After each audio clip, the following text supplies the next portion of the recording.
Hello everyone, Mr. Happy here, and welcome back to another part of my Final Fantasy XIV Let's Play series. So, I'm going to do the same thing I did with Brayflox in the last video. I'm going to queue into Brayflox and one other dungeon and see which one I get first. So I'm actually on my way to unlock Stone Vigil Hard Mode, which is another dungeon not so bad. I'm trying to think of what patch Stone Vigil Hard Mode came out.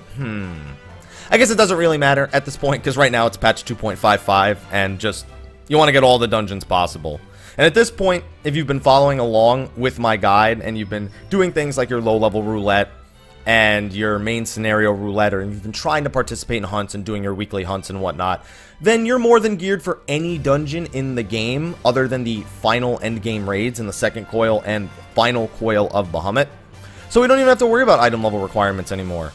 So I'm going to run up here real quick. We're going to grab this quest. Well, we're not going to grab the quest, we're going to continue the quest. He's probably going to send us over to the entrance to Stone Vigil after this.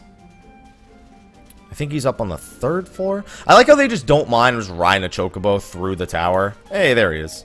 Drillmont. Yes, I will. Yeah, all those things you just said, totally. I absolutely agree with all those things you just said. Yep.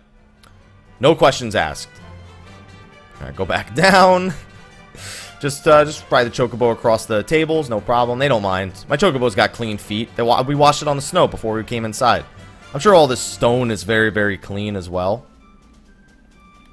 Alright.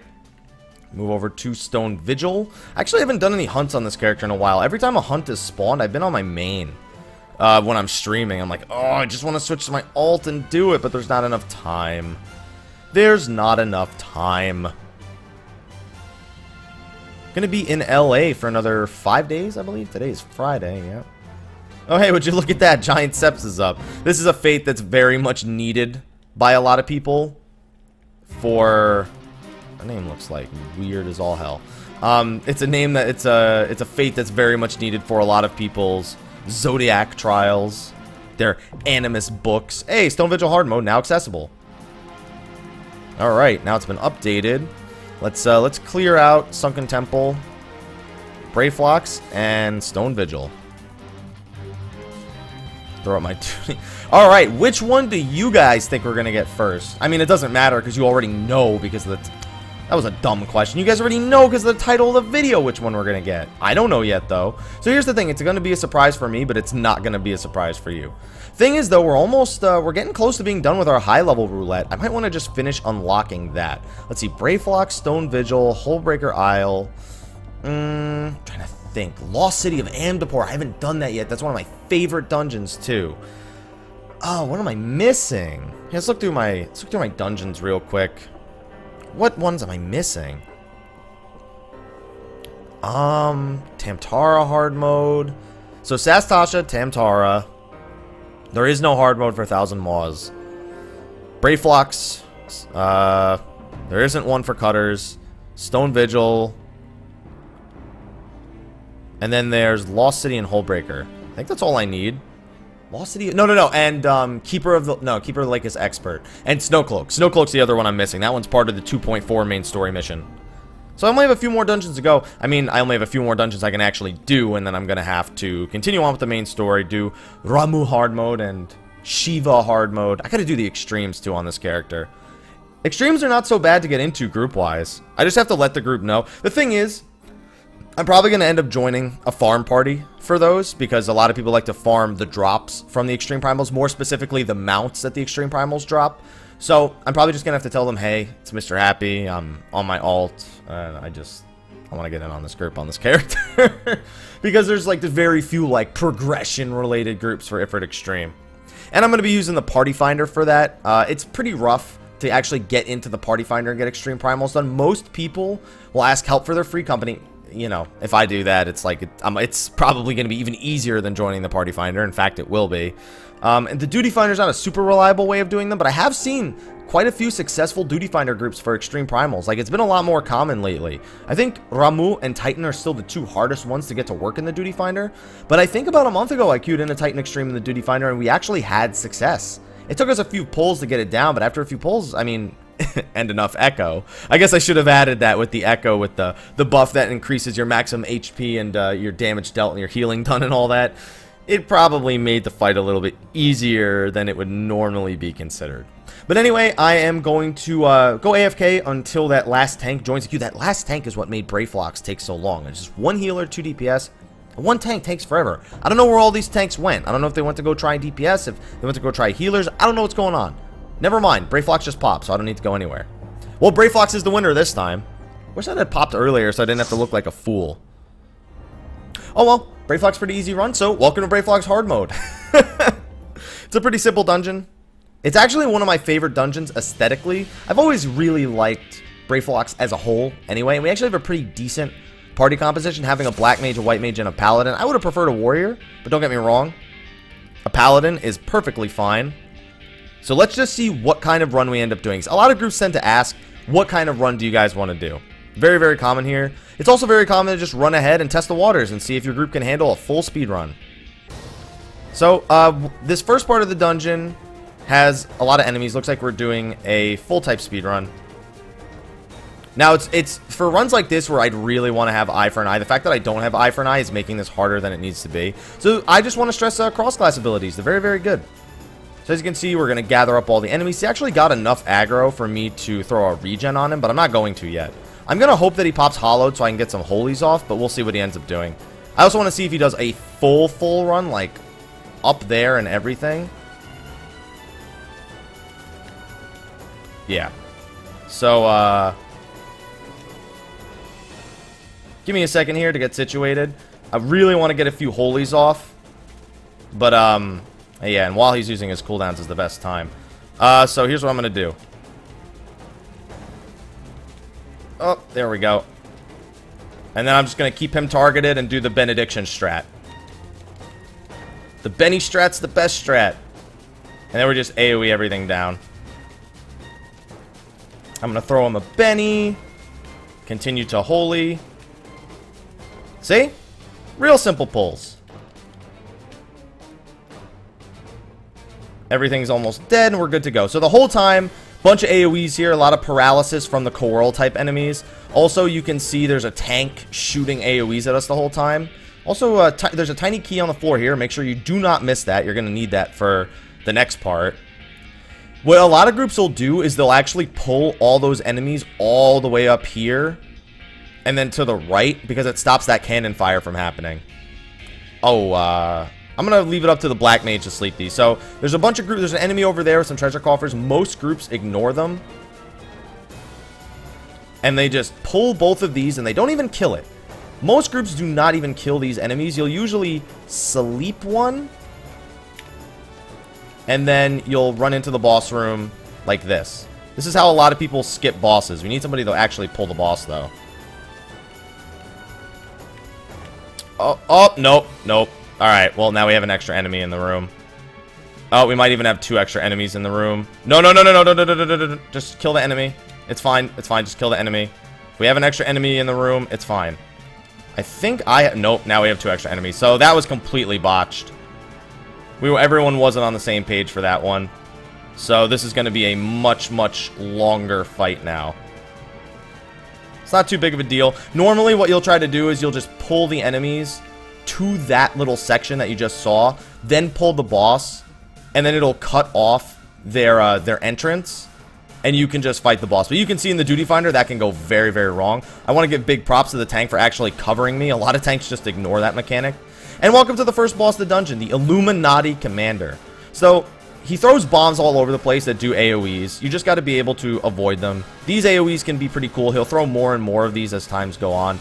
He also has a really hard-hitting tank ability where he swings his axe 3 times. You just saw it like that. And he'll also summon a bunch of Illuminati snipers. When he summons Illuminati snipers, you'll see a tether between them and a random player. You can actually intercept that tether by standing between the sniper and its target. So it's usually a good idea to have the tank take the sniper, but it does so little damage that most of the time it doesn't even end up mattering. And a lot of groups will just ignore the Illuminati snipers altogether while they zerg down the boss. So it's really up to your group. Really easy boss. You've already seen all the mechanics. He just starts throwing more and more bombs eventually. That's about the only change in the fight. So see this Illuminati sniper, you're gonna want. See, he's gonna. You have to actually see. You have to actually go between. It's not like a lot of the other tethers you've encountered up to this point, like he was sort of exhibiting, where where you have to actually walk into the person. No, it's just between them. Makes it real easy to accidentally trade targets. But as soon as you kill the boss, it all disappears anyway. So, GG, first boss dead. Now, I remember back in the day, you used to be able to do to the second boss here in about 4 minutes and like 8 seconds. A lot of people just used to run to the second boss, kill it, and then exit the dungeon and start over because it was the fastest way of getting tomestones. The tomestones that we needed at the time. So this is the second part of the dungeon. Over there, again, a treasure coffer and some optional enemies. What a lot of people will do is they'll pull the 3 mandatory packs, which is one right here. The gliders and soldiers over there, and the gliders and soldiers over here. AoE them all down while avoiding pulling anything else. That is the most common method of doing it. Now, this is actually a really, really annoying part. I highly recommend that everybody stack together because these gliders just go after people. That's all they do. They just spam AoEs. I mean, they just spam single target on random people. And it actually hits really, really hard, especially if they all happen to focus the same target. So we're just AoEing them all down. I know you can't see anything in here right now. But, it's getting a bit crazy. Oh, and also, again, shout out to the tank. Love the fact that he actually used cover. Very, very few tanks make use of cover as often as they should. So I like to give tanks props whenever they actually go out of their way and do it. Very, very useful tool. You know what else is a useful tool? Shroud of Saints. And I'm really trying to avoid using it right now just because I don't want to. And then once you kill all 9 of those, you don't have to do anything. Just wait about a minute. And Brayflox will come up and she will blow open this rock and get you the second boss. We're already at the second boss. Here she comes. If you want some additional loot, there is a treasure coffer up there, and there's a treasure coffer past those 2 raptors and the colibri. And I should have been stone skinning that whole time, but I can just stone skin once we're in the boss room. Just one more person. Where's the 4th? There. And welcome to the second boss, the Magitech Vanab G3. I actually started at like half MP, so I decided to shroud right off the bat. So this boss, really easy as well. It looks like a lot is going on in this fight, but not too much. So, there's Illuminati gliders. You don't have to kill them if you don't want to. But the big thing here is that the Illuminati gliders throw bombs. That's the only important thing that they really do other than like auto attack people. Boss has the AoE needle burst that hits everyone in the room. It's also got this charge attack you're going to see in a second here, which the Black Mage very, very knowledgeably tried to mana wall it, but it doesn't actually work. And then you're also going to notice all of these puddles spawning throughout the room. Now, these puddles don't actually do anything if you stand on them, but if they get hit by any of the explosions like that, you're going to see it in a second, they chain react and all explode and do damage to anyone standing on them. So if the boss's point-blank AoE that you saw just before that attack hits the bombs, or the Illuminati glider bombs hit the oil patches, then it'll set them off and they'll explode. And it does like, I think, 2,500 to 3k damage or something like that to whoever it hits. Nothing you can't handle, because there's very, very little damage going out otherwise. The gliders are probably the majority of the damage in this fight. That's the attack, Oversurge. And that attack will also set them off. But Oversurge will set off all the other ones as well. And at this point, we can just finish the boss. Most groups just ignore the gliders. I don't really mind that he's killing the gliders off. It's a really short boss anyway, so it doesn't even matter. I'm just going to stand in this. There's no point in moving out of the way. And that's the second boss. See what I mean? Super short dungeon. Chicory gloves, pass, lime sulfur, need. Drops item level 70 gear. Yeah, this is an old one. This is patch 2.2, I think. Yeah, it has to be 2.2. Yeah, this is patch 2.2. That's where this dungeon is from. Alright, so we got 3 enemies right here. If you want it, there is a treasure coffer over there. Can drop an accessory, I believe. In fact, I'm pretty sure it has a 100% drop rate on the accessory. But these are the next 3 enemies you have to kill. And one of these will drop a key to let you open the Swift Make Check Gate. Then we have a few more enemies we'll have to kill, and then we'll be on to the final boss, which is really, really easy. Really, really easy boss. I just love being able to spam Holy. That's what I love about this job. Just spam Holy. That's how I learned it. That's how you're learning it. It's the best way to play. Just Holy spam. Oh, no free cures. Alright, give me the tiny key. We open the gate. Now, the way most groups will do this next pull, see that coral on the left-hand side? Most groups will completely ignore that thing, and they'll just hug the right wall, pull the soldier, the marksman, the footman over there. There's going to be one ad that comes from up there, and then the two soldiers and the marksman, and then you pull them into the corner. And everybody needs to stand in this corner. They need to not get hit by the AoE, but this helps you avoid the coral, which, as you can see, is actually walking up here. And then, yeah, I was just going to say, some groups limit break this, some groups don't. A lot of groups, it's more common to not limit break it. But it doesn't really matter which one you do. Both are options. And both are appreciated by groups. Some groups will panic and be like, no, no, no, we needed that for the boss. No, no, no, you probably didn't, because you're probably going to get to a tier 2 limit break on the boss, or barely to a tier 1 limit break on the boss anyway. You wouldn't get to a second tier. So, nothing to worry about there. So we completely avoided the coral, opened the boss gate, and now we are on to the final boss. Get my MP back slowly but surely. Enter the boss arena, get the achievement, and then I stone skin to everyone in full-time DPS. There's almost no point in not just full-time DPSing this fight. There's very, very little damage. If you're a scholar, you absolutely don't need to use a single heal this fight, unless people get hit by really, really unnecessary damage. Alright, so this is the final boss, God Machine G6.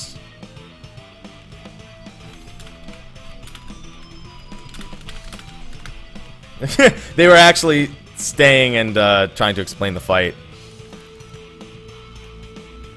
They were like, healer, just do this. I was like, yeah, I've done this fight before. Don't worry. It's not my first character. Alright, so about 25% of the boss's HP.